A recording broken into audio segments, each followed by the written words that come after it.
नमस्कार दोस्तों, स्वागत है आपका मेरे YouTube channel love you Uttarakhand explore में। आज मैं आपको लेके आया हूँ हरिद्वार के एक ऐसे मंदिर में जहाँ माता पार्वती ने 3000 वर्ष तक तपस्या की।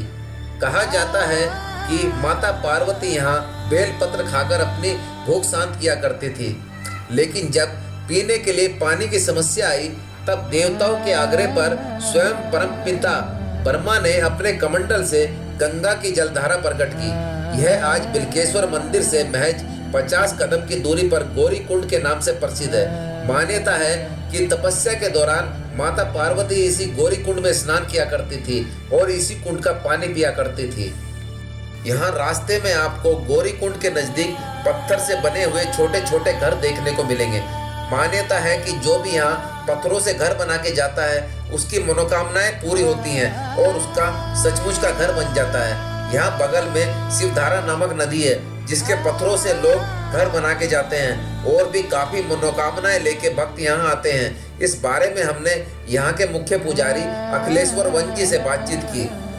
हम अखिलेश्वर वन लिखते हैं, 10 नाम संन्यास परंपरा में वन नाम से होते हैं। हम ये हरि निरंजनी अखाड़े में ही होते हैं वन नाम के, और बिल्केश्वर महादेव मंदिर गौरी कुंड भगवती के पुजारी होते हैं।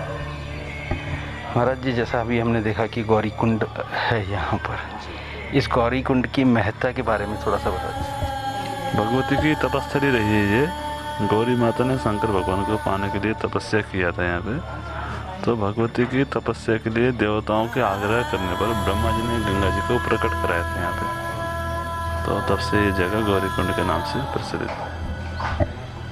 यहाँ पर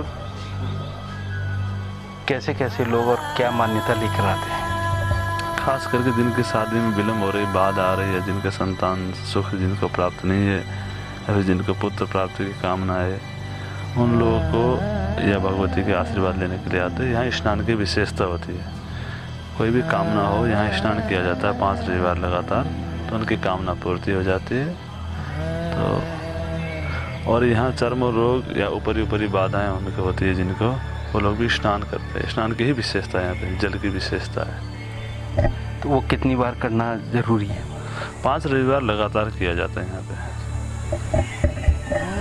आप यहाँ पर कब से?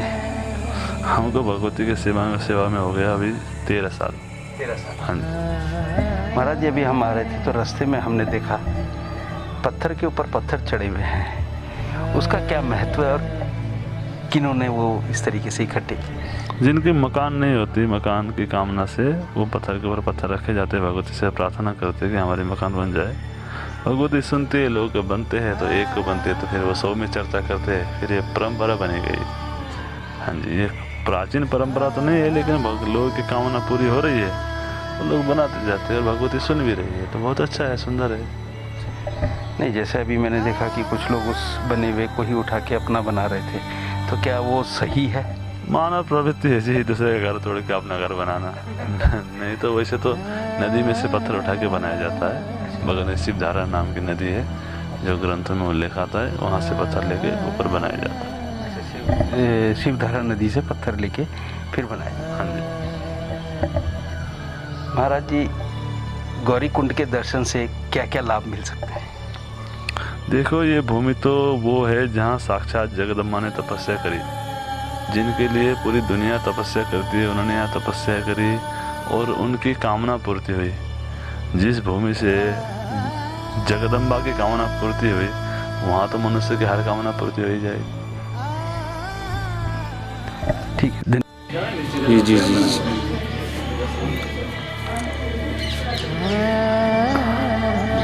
का स्वरूप तो अभी भी इसी तरीके से